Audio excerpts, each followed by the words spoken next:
श्रीकृष्णपरब्रह्मणे नमः। श्रीमद्भगवद्गीता अथ तृतीयोऽध्यायः। कर्मयोगः। अर्जुन उवाच ध्यायसि चेत् कर्मणस्ते मता बुद्धिर्जनार्दन तत्किं कर्मणि घोरे मां नियोजयसि केशव। व्यामिश्रेणेव वाक्येन बुद्धिं मोहयसीव मे तदेकं वद निश्चित्य येन श्रेयोऽहमाप्नुयाम्। श्रीभगवानुवाच लोकेऽस्मिन् द्विविधा निष्ठा पुरा प्रोक्ता मया नघ। ज्ञानयोगेन सांख्यानां कर्मयोगेन योगिनाम्। न कर्मणामनारम्भात् नैष्कर्म्यं पुरुषोऽश्नुते न च सन्न्यसनादेव सिद्धिं समधिगच्छति। न हि कश्चित् क्षणमपि जातु तिष्ठत्य कर्मकृत् कार्यते ह्यवशः कर्म सर्वः प्रकृतिजैर्गुणैः। कर्मेन्द्रियाणि संयम्य य आस्ते मनसा स्मरन् इन्द्रियार्थान् विमूढात्मा मिथ्याचारः स उच्यते। यस्त्विन्द्रियाणि मनसा नियम्यारभतेऽर्जुन कर्मेन्द्रियैः कर्मयोगमसक्तः स विशिष्यते।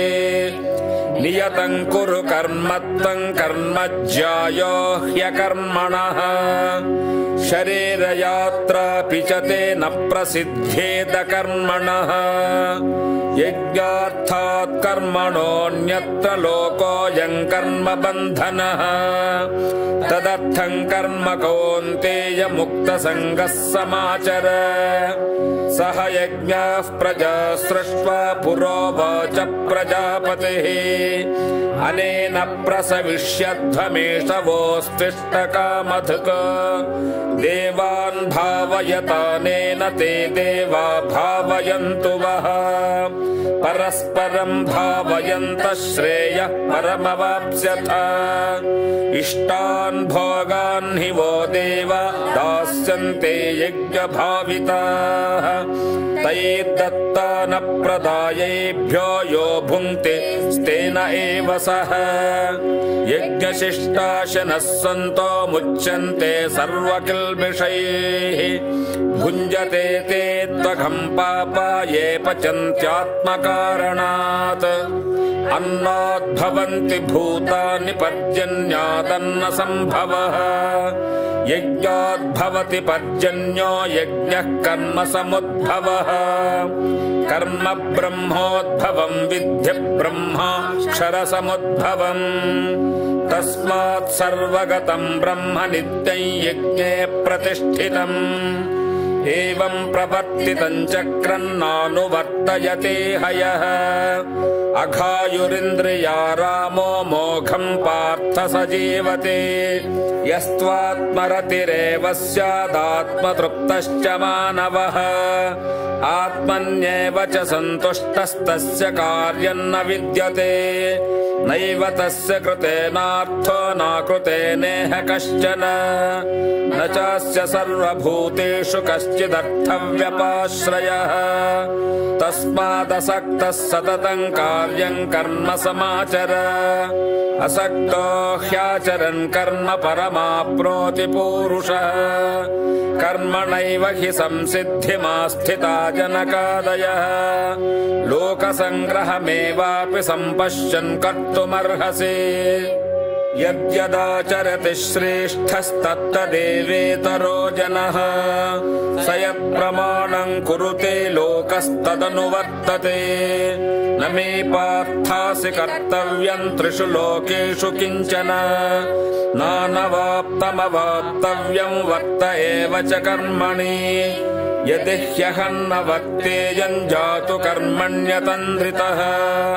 मम वर्त्मानुवर्तन्ते मनुष्याः पार्थ सर्वशः।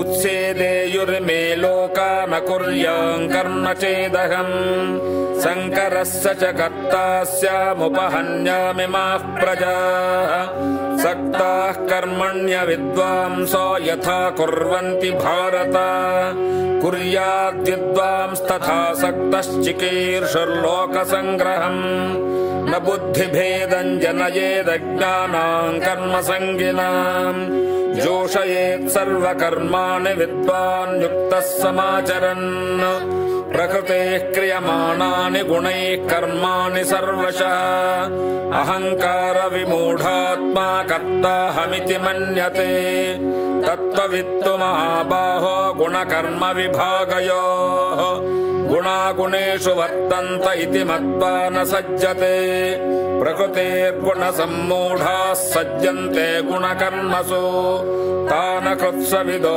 मन्दान् कृत्स्वभिन्न विचालयेत् मयि सर्वाणि कर्माणि सन्न्यस्याध्यात्मचेतसा निराशे निर्ममो भूत्वा युध्यस्व विगतज्वरः ये मे मतमिदं नित्यमनुतिष्ठन्ति मानवाः श्रद्धावन्तो न सूयन्तो मुच्यन्ते तेऽपि कर्मभिः ये ते तदभ्यसूयन्तो नानुतिष्ठन्ति मे मतम् सर्वज्ञानविमूढांस्तान् विद्धि नष्टान चेतसा सदृशं चेष्टते स्वस्याः प्रकृते ज्ञानवानपि प्रकृतिं यान्ति भूतानि निग्रहः किं करिष्यति इन्द्रियस्येन्द्रियस्यार्थे रागद्वेषौ व्यवस्थितौ तयोर्नवशमागच्छेत् तौ ह्यस्य परिपन्थिनौ श्रेयान् स्वधर्मो विगुणः परधर्म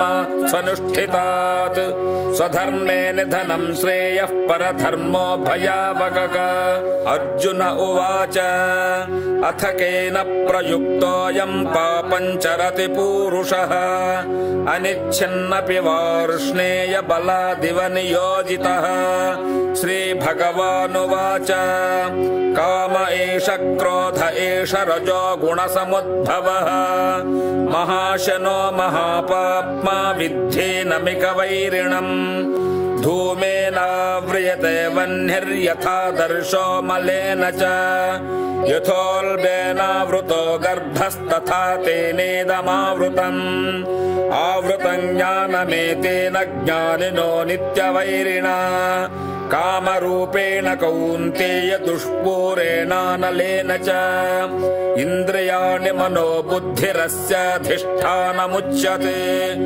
एतैर्विमोहयत्येष ज्ञानमावृत्य देहिनम् तस्मात् त्वमिन्द्रियाण्यादौ नियम्य भरतर्षभ पाप्मानं प्रजहिह्येनं ज्ञानविज्ञाननाशनम् इन्द्रियाणि पराण्याहुरिन्द्रियेभ्यः परं मनः मनसस्तु परा बुद्धिर्यो बुद्धे परतस्तु सः एवं बुद्धेः परं बुद्ध्वा संस्तभ्यात्मात्मना जहुशत्रुं महाबाहो कामरूपं दुरासदम् इति श्रीमद्भगवद्गीतासूपनिषत्सु ब्रह्मविद्यायां योगशास्त्रे श्रीकृष्णार्जुन संवादे कर्मयोगो नाम तृतीयोऽध्यायः।